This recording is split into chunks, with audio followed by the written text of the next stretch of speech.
The main thing with designing for the Lyceum is it's a Victorian theatre where it was built so that the big actors could stand in the middle of the stage. That's where the sight lines and the focus is best. When you go to the sides, you get lost in terms of focus. So our aim was to put the whole set on a revolve so that all the action, scene by scene, is brought into the focus point in the middle. And everything flowed from that decision. It has various locations, and one of the tricky things is the way that it runs through from you start a scene in the street in one case and you end it up in the living room, and others twice you start in the living room and you end in the street. But you have to have given the audience enough of a living room that they know what's at stake. You can't, we felt, do it just on a bare abstract stage. There are fantastic black and white photographs of New York and Brooklyn in the 1940s and 1930s. And so we were very much inspired by that. There's a backdrop which we've used, which is composed of two sections of a photograph we got from the US Navy Museum of the Navy Yard in 1946. And it's a rather lyrical view of the ships at night with lights on them, and it's kind of slightly violet and rather beautiful.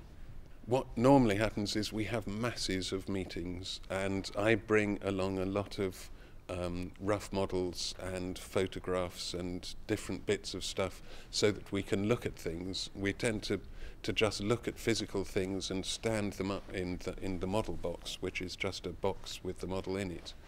And then quite early on I start bringing painted bits of model, and because really until you've got it painted you don't know if you're on the right track. Well, there's a few things that we left out because we found when they started rehearsing that although the revolve did a lot for us, it also could be a big problem, that there was simply too much set, too much revolving, and in relation to the length of some of the scenes. So there are a couple of bits that we've left out. Otherwise it's all exactly as on the model. But we went through a lot of stages, particularly because a revolve is a very expensive thing to hire, and that takes up a colossal amount of the budget, and everything else had to be pared down and pared down. It's partly just making sure that things have been finished, because it's such a compressed period in which we have to get the thing ready. So I'm mainly just checking things off that still need doing, things that I've still got to do or that the stage management or painters are still doing. And it's mainly that, but also just listening out for if things are going wrong or in danger of looking peculiar compared to what we expected. What we've got with the revolve is that we've divided it into three areas, and here we've got a living room, and which on the back of it there's the street, and then at one end there's another bit of street, but which we use mainly for other interiors. We use it for a lawyer's office and for a prison.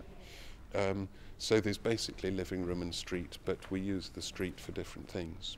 Normally I like to go as high as possible, and in fact there was simply a budgetary consideration. We lost about half a metre off everything, but otherwise I like the height.